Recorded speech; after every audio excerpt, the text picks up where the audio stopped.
નમસ્કાર મિત્રો, આજે સીધું ને સટમાં આપણે થ્રી ઇડિયટ્સ ની વાત કરવાના છીએ. તમને પેલી ફિલ્મ યાદ આવશે, આમિર ખાન અને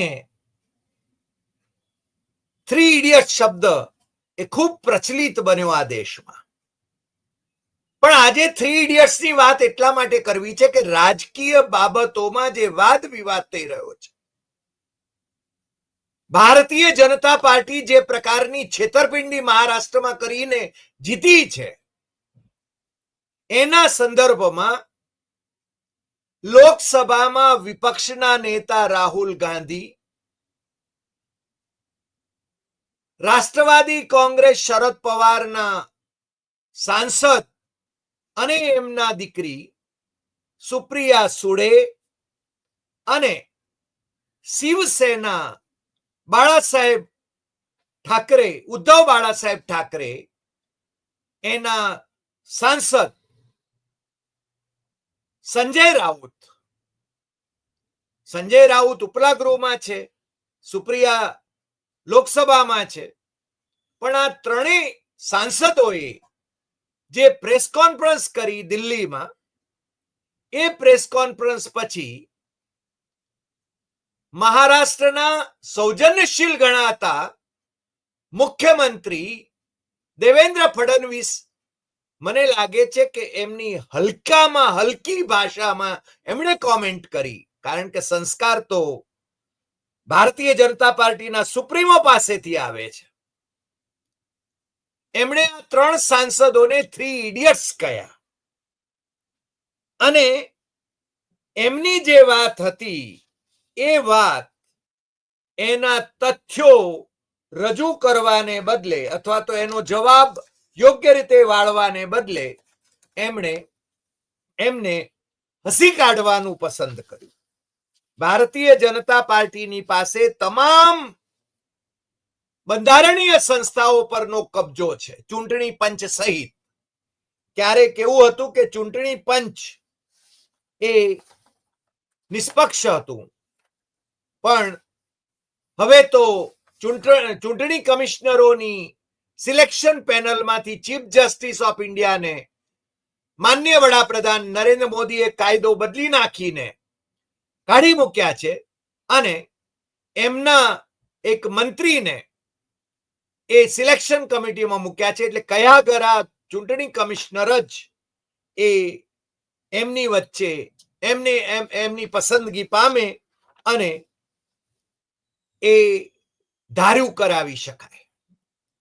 મને લાગે છે કે રાજીવ કુમારના છેલ્લા દિવસો છે નિવૃત્ત થવાના. પછી એ કોઈ રાજ્યના ગવર્નર પણ બની શકે, કારણ કે નરેન્દ્ર મોદીએ જે રીતે એમને નચાવ્યા છે એ રીતે નાચ્યા છે. અને નરેન્દ્ર મોદીના પાર્ટીના નેતાઓ, અને હું તો દેવેન્દ્ર ફડણવીસ માટે ખૂબ આદર ધરાવતો હતો કે નાગપુરના એક બ્રાહ્મણ પરિવારનું ફરજંદ અને એના કાકાની સાથે તો મને વ્યક્તિગત સંબંધ રહ્યો, જે મુંબઈમાં રેશનિંગ કંટ્રોલર હતા. એ દેવેન્દ્ર ફડણવીસ, એના પિતાના પણ મૂલ્યો બહુ હતા, પણ એની ભાષા કેટલી નીચી કક્ષાએ જાય છે. એ કહે છે, આ થ્રી ઇડિયટ્સ એક ही चुटकुला, उसका क्या उत्तर देना.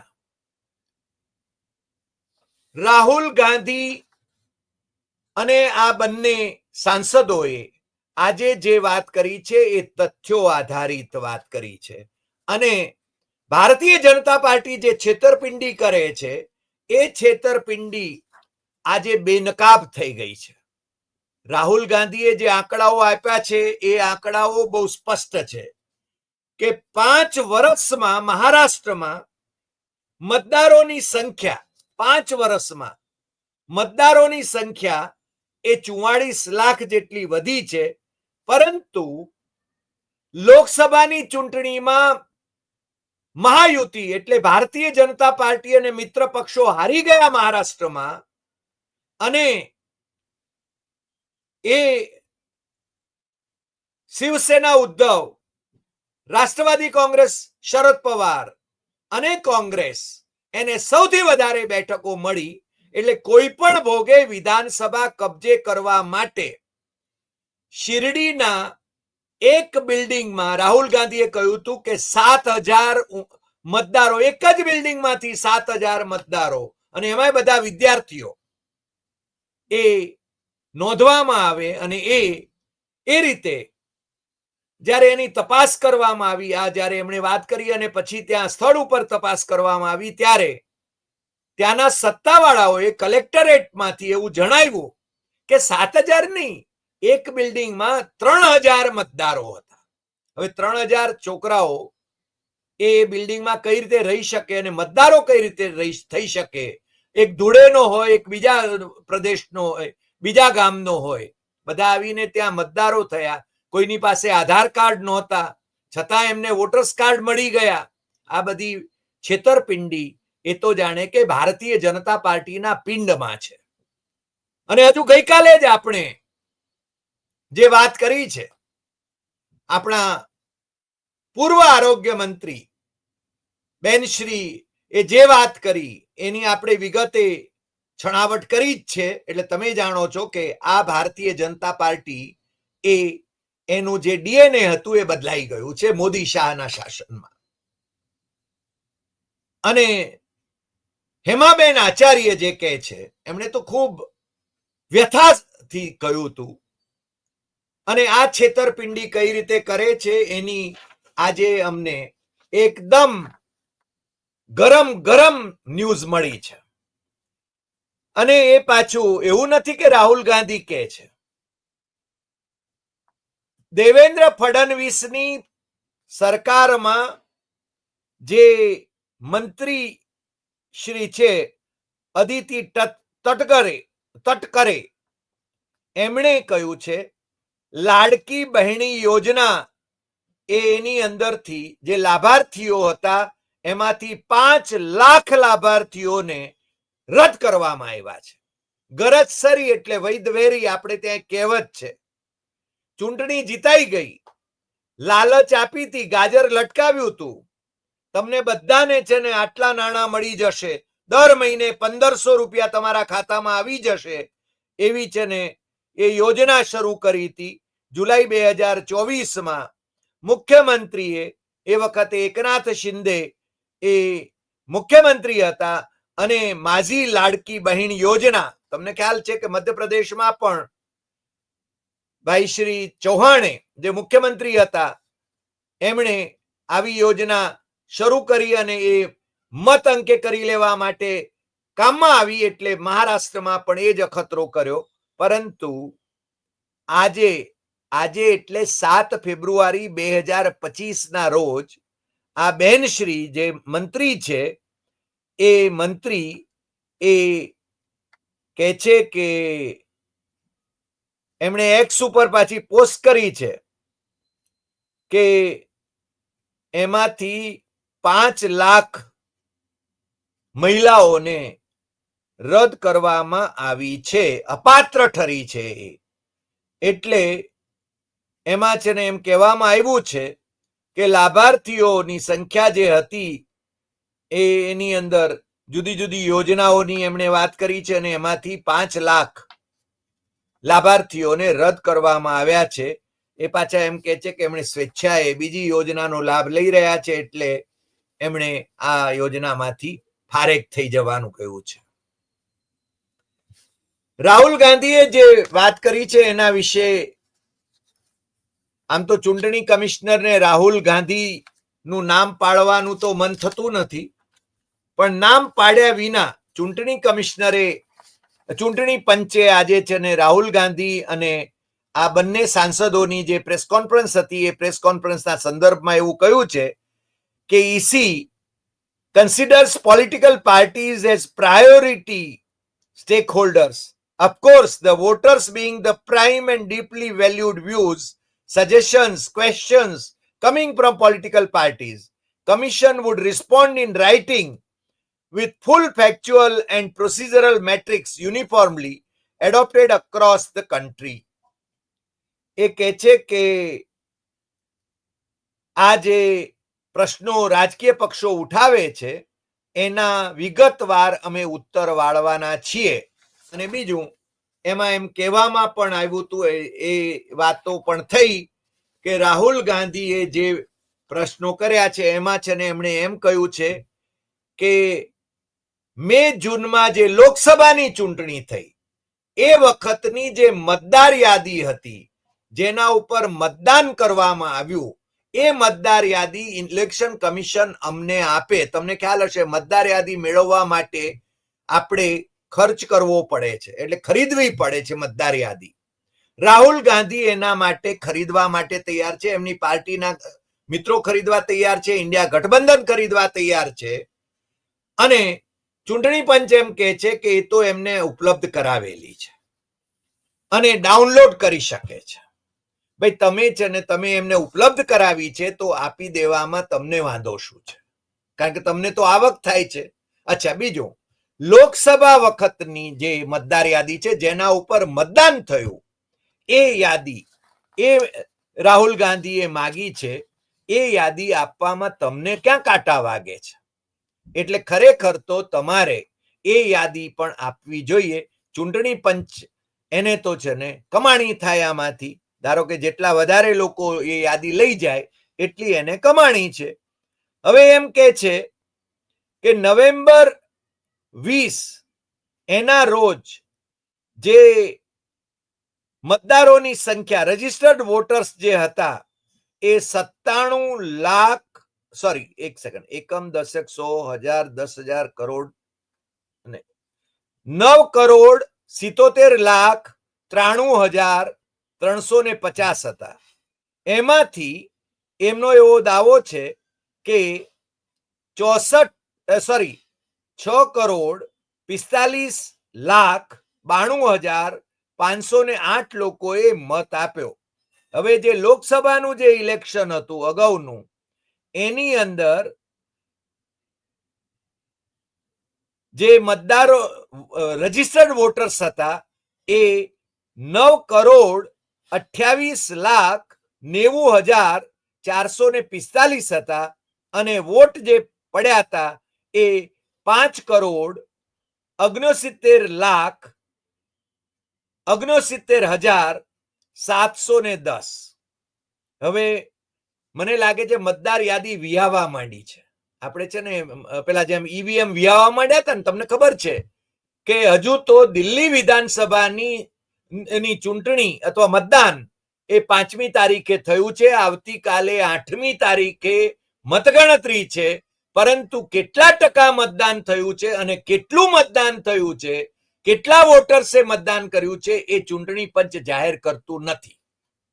કારણ, અને જાહેર કરે તો પણ એ ધારો કે અમુક જાહેર કરે અને પછી છે ને 2-3 દિવસમાં પાછું એ રિવાઇઝ થઈને, એટલે કે વિહાયતી હોય છે, ઈવીએમ વિહાય છે, એને છે ને એની સંખ્યા વધતી જ જાય છે. આ કઈ રીતે આ ખેલ પડે છે એ સમજવાની જરૂર છે. એટલે એમ કે છે કે 5 વર્ષમાં જેટલા મતદારો વધ્યા એની તુલના જો કરવામાં આવે 5 વર્ષમાં, મારી પાસે એ આંકડાઓ પણ છે અને રાજદીપ સરદેસાઈએ એના છે ને વિગતવાર એના આંકડાઓ આપ્યા છે પોતાની ટ્વીટમાં. મહારાષ્ટ્રના total voters as per election data from election commission document, total voters 2019માં ટોટલ વોટર્સ 8,86,76,946 હતા. 2019માં અસેમ્બલી ઇલેક્શનમાં એ છે ને 8,38,38,277 થયા. હવે જુઓ, 19માં અસેમ્બલીમાં, લોકસભામાં જે હતા એનાથી થોડાક જ વધ્યા, થોડાક લાખ જ વધ્યા. સમજ્યા? કેટલા લાખ વધ્યા? 86 અને 98 એટલે લગભગ 12 લાખ જેટલા વધ્યા. બરાબર. હવે લોકસભામાં 2024માં જે 9,30,61,760 વોટર્સ હતા અને 2024ની અસેમ્બલી એટલે કે પેલો મે જૂનમાં જે પરિણામ આવ્યું, 4 જૂને નરેન્દ્ર મોદીને લોકસભામાં 240 મળી, એટલે કે બહુમતી પણ ન મળી. પણ એના પછી 5 મહિના પછી ત્યાં વિધાનસભાનું ઇલેક્શન થયું, ત્યારે ઓલ ઓફ અ સડન પેલા 9,30,61,760 વોટર્સ હતા, એ 2024ના અસેમ્બલી ઇલેક્શનમાં એટલે કે નવેમ્બરમાં એકાએક વધી ગયા અને 9,70,25,119 થયા. એટલે કે 5 વર્ષમાં 44 લાખ વોટર્સ વધ્યા અને 5 મહિનામાં 40 લાખ વોટર્સ વધી ગયા. આ ક્યાંથી વિયાઈ મતદાર યાદીઓ? આ મતદાર યાદીઓને આટલા બધા વોટર્સ ક્યાંથી પેદા થયા? મને લાગે છે કે આ આખું છે ને પ્રકરણ એ ભારતીય જનતા પાર્ટી જો સાચો જવાબ આપે તો એ ફસાઈ જાય એમ છે, પણ ઇન્ડિયા ગઠબંધનને તોડવાની જે લાખ કોશિશો થઈ રહી છે એ છતાં એ તૂટે એમ નથી. અને એ સંદર્ભમાં આ લોકો એ વાહે લાગેલા છે અને એમણે નક્કર મુદ્દાઓ આપીને, નક્કર આંકડાઓ આપીને, હજુ તો રાહુલ ગાંધી તો વાજબી કરે છે. એ કહે છે કે 5 વર્ષમાં જો પેલો 44, આ તો સત્તાવાર રીતે રાજદીપ સરદેસાઈ તો ઇલેક્શન કમિશનનો ડાટા આપ્યો છે. રાહુલ ગાંધી તો હજુ વાજબી કરે છે કે 5 વર્ષમાં 32 લાખ મતદારો વધ્યા લોકસભાની ચૂંટણીમાં. અને એ તો આ એકાએક છે ને આ વખતે 2024ની ચૂંટણીમાં આટલા બધા કઈ રીતે વધી ગયા? પ્રશ્ન આ છે અને એનો જવાબ એ ચૂંટણી પંચે આપવો જ પડે. પરંતુ મુખ્યમંત્રી દેવેન્દ્ર ફડણવીસ અને ભારતીય જનતા પાર્ટીના મિનિસ્ટરો અને ભારતીય જનતા પાર્ટીના નેતાઓ એ બેફામ બનીને આ ત્રણેયની જે પ્રેસ કોન્ફરન્સ છે એ પ્રેસ કોન્ફરન્સને 3 ઇડિયટ્સ અને એમના એકથી ચુટકુલા, નરેન્દ્ર મોદી, તમને ખબર છે ને, લોકસભામાં અને રાજ્યસભામાં ચુટકુલા સંભળાવે છે, એટલે એમને ચુટકુલા બહુ યાદ આવતું હશે. એટલે એ રીતે એ જે વાત કરે છે, મુદ્દાની વાત કરતા બીજે ભટકાવવાની કોશિશ અને જુઠ્ઠાણાઓ ઓકવાની કોશિશ, એ ભારતીય જનતા પાર્ટી ના જીન્સમાં હવે આ નવી ભારતીય જનતા પાર્ટીના જીન્સમાં આવી ગયું છે. અને એ બાબત આપણે આજની પ્રેસ કોન્ફરન્સમાં જોઈ શકીએ છીએ. અને મને તો એવું લાગે છે કે ચૂંટણી પંચ આનો કોઈ જવાબ આપી શકે એવી સ્થિતિમાં નથી. જે રીતે ઈવીએમ સાથે ચેડા થઈ શકે છે, પણ ઈવીએમ જે વપરાય છે એ ઈવીએમ એ ચકાસવા માટે ચૂંટણી પંચ આપતું નથી અને સુપ્રીમ કોર્ટ એને છે ને વિશે કોઈ સ્પષ્ટ નિર્દેશ આપતી નથી. પરંતુ દુનિયાભરના ટેકનોક્રેટ્સ એ કહી રહ્યા છે કે જ્યાં હ્યુમન ઇન્ટરવેન્શન આવે ત્યાં તમે છે ને જરૂર કંઈક ને કંઈક ચેડા કરી શકો છો. અને તમને તો યાદ હોવું જોઈએ કે આ ઈવીએમની વિરુદ્ધમાં સૌથી પહેલા જો કોઈએ રાડારાડ શરૂ કરી હોય તો 2010માં ભારતીય જનતા પાર્ટીએ વિરોધ કર્યો હતો. એ તમે જો ન જાણતા હો તો ડેમોક્રેસી એટ રિસ્ક નામનું એક નરસિમ્હાનું પુસ્તક, જેની પ્રસ્તાવના લાલકૃષ્ણ અડવાણીએ લખી હતી ને ચંદ્રબાબુ નાયડુએ લખી હતી ને અમેરિકાના નિષ્ણાતો જે હતા એ લોકોના મત સાથે આખું પુસ્તક લખેલું છે. તમને ગૂગલ ઉપર એના વિશેની વિગતો મળશે. પુસ્તક પણ અત્યારે છે ને ખાસું મોંઘું થઈ ગયું છે. અને નરસિમ્હાને તો નરેન્દ્ર મોદીએ રાજ્યસભામાં ગોઠવી દીધા, એમના ઉપર ઉપકાર થઈ ગયો. એટલે એ તમે છે ને ચકાસી શકો છો. હું આ બાબતમાં બહુ સ્પષ્ટપણે કહું છું કે રાહુલ ગાંધી, સુપ્રિયા સુળે અને સંજય રાઉત આ ત્રણેય જણાએ બરાબર અભ્યાસ કરીને મહારાષ્ટ્રની ચૂંટણીમાં થયેલા ચેડા એનો છે ને એના સંદર્ભમાં આજે પ્રેસ કોન્ફરન્સ લીધી છે અને એનો ગંભીરપણે ચૂંટણી પંચે જવાબ આપવો જોઈએ. આજે આટલી વાત. ફરી મળીશું નવા એપિસોડમાં. અને તમને જો આ એપિસોડ ગમ્યો હોય તો સૌથી વધુ શેર કરશો, લાઈક કરશો, કમેન્ટ કરશો. અને આપણી યુટ્યુબ ચેનલ ડોક્ટર હરિદેસાઈ સત્યમેવમ તથ્યમ એ સબસ્ક્રાઇબ કરવા માટે મિત્રોને જરૂર જણાવશો. નમસ્કાર.